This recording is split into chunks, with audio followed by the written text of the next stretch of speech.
So in this video, let's talk about a few mistakes I've made in my business way back when I was a little chipmunk, and what you can do now, especially for those that are just getting started. This will definitely be helpful because some of these, like all the mistakes that I made came from one, inexperience, but two, following other advice. So now over so many years that we've been in business and servicing so many customers, that now I can look back and I'm like, oh man, yeah, that was pretty bad. So hopefully you'll take something away from this video. You can check the description box down below for the course that I'm releasing tomorrow on Friday. But other than that, let's go ahead and get started with the 3 things you need to learn or know and apply into your detailing business.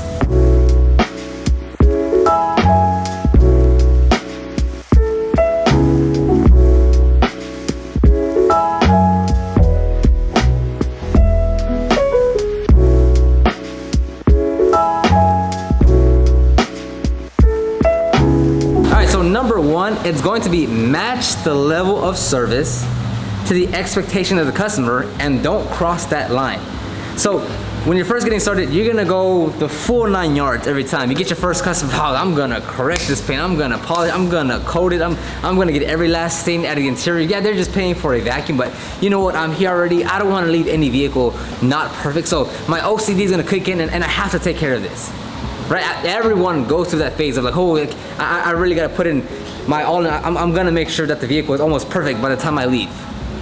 Right, so if the customer is paying you $50 and you're trying to do a $300 service, making up numbers, there's a big disconnect. So when you're getting started, when you're offering your services, you have to match your service to the level of expectation. If the customer wants a correction and coating, they have to pay for a correction and coating. It's not just saying, hey, can I get a wash and wax? Oh, by the way, you have a bunch of swirls. Let me just polish that out real quick. You can't do that. You will always not make money. You will always overwork yourself. And yes, you're over delivering on your services and results, but at the same time, you're not getting paid for it. Right? So in the beginning phases, it's okay. It's going to happen. There is that Bell learning curve of like, oh yeah, I shouldn't do that. But it's better to understand you shouldn't be doing that much quicker, much sooner than later, because you'll be out there, was it really worth me being out there for 12 hours just for $100? No, it's not, right? So yes, like you're very enthusiastic about detailing. Oh, like, you know, I want to be passionate. I like this. It's satisfying. I want to see the suds. I want to remove the swirls and scratches. But on the business side of things, right? Not YouTube detailing, but on the business side of things, it's like, okay, is the customer paying me for the results that I'm delivering? Right? If they're paying for a wash and wax and you're doing a one-step polish, that's a huge disconnect. Yes, the customer will like it. You're not getting paid for it.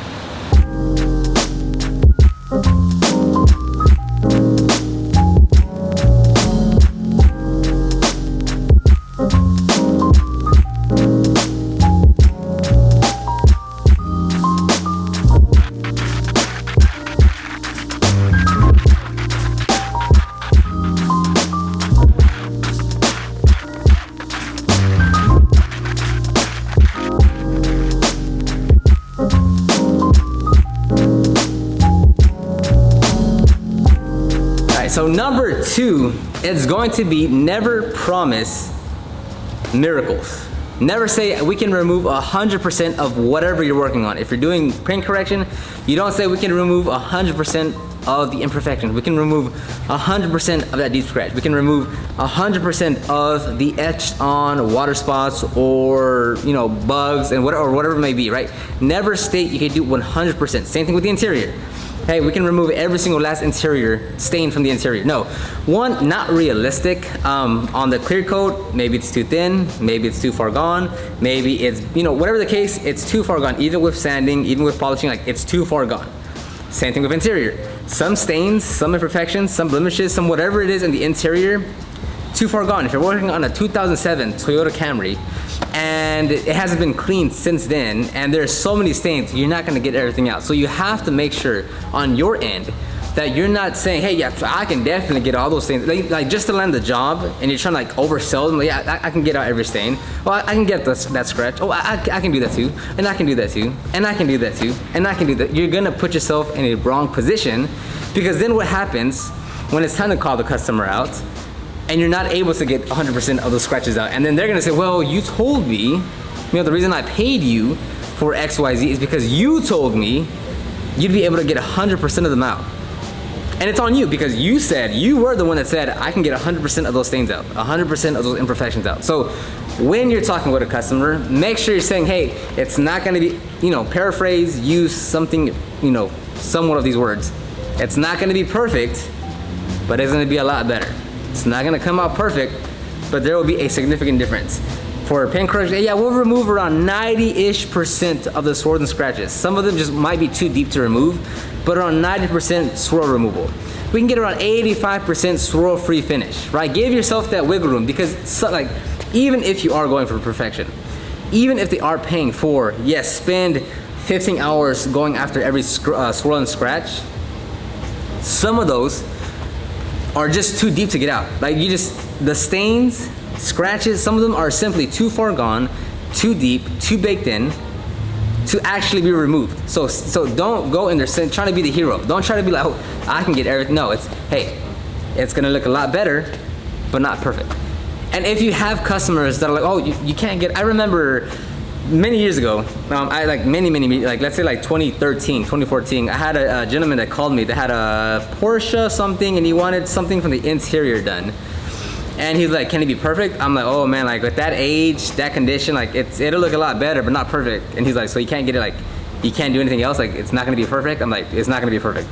And he kept on saying, there's nothing you can do. I was like, look, it looks like we're not gonna be a good match for our services because you really want perfection, and based on the condition, I'm not gonna be able to deliver that. So, and I just told him, I'm not gonna be able to work on your car because you want perfection. Based on everything you just said, there's no way anyone's getting the perfection. So I just let that one go, because even if I took it on, even if I said, well, I could do this, if he was looking for perfection and I didn't deliver perfection, he would not be happy.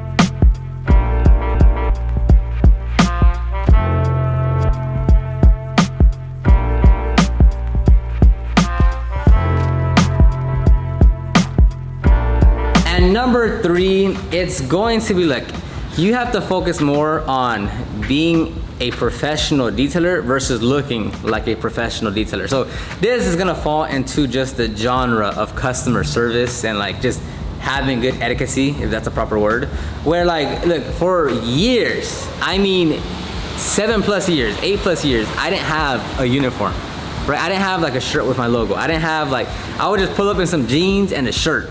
Right, and even then, sometimes I would, right? Sometimes it'd be like a workout shirt or something, not like a tank top or anything, but just like a Under Armour, Nike type shirt.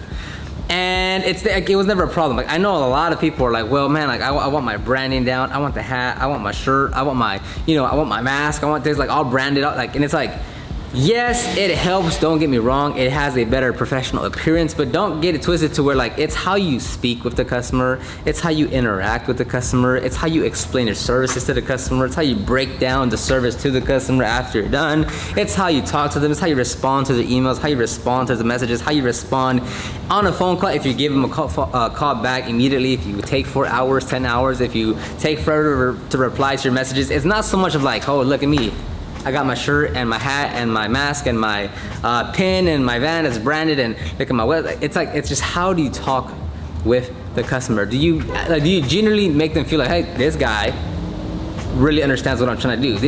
The way he breaks it down, you can tell that he's very knowledgeable in his field. You can really tell that he knows exactly what he's supposed to be doing, right? Give them the confidence via your knowledge and communication skills, not just showing up with a tucked in shirt and a polo shirt saying, yeah, I'm the owner and operator. No, it's how you communicate. That will get you much further with a customer, is how you communicate with them, how you speak with them, right? How you actually act with them in person over the phone versus trying to show up in a polo and just look cool.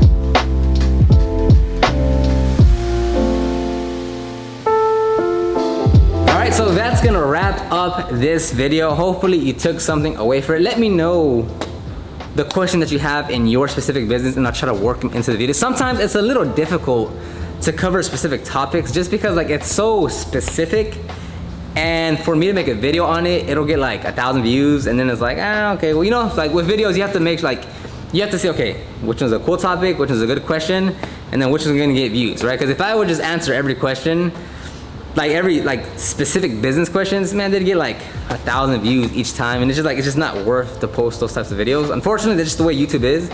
So anyways, I'll end the video right here. Let me know your comments, questions, concerns on these 3 things that I noted. Let me know if you agree, if you disagree, if you want to add anything else to your list. Other than that, again, check the description box down below for any of the guides and resources, and also the link to the to get notified on tomorrow's training workshop that I'm opening up, Price and Sell Your Services. If you need help pricing your services, creating your services, or selling your services, this will be a great workshop for you to enroll in. Other than that, I'll talk to you guys on the next one.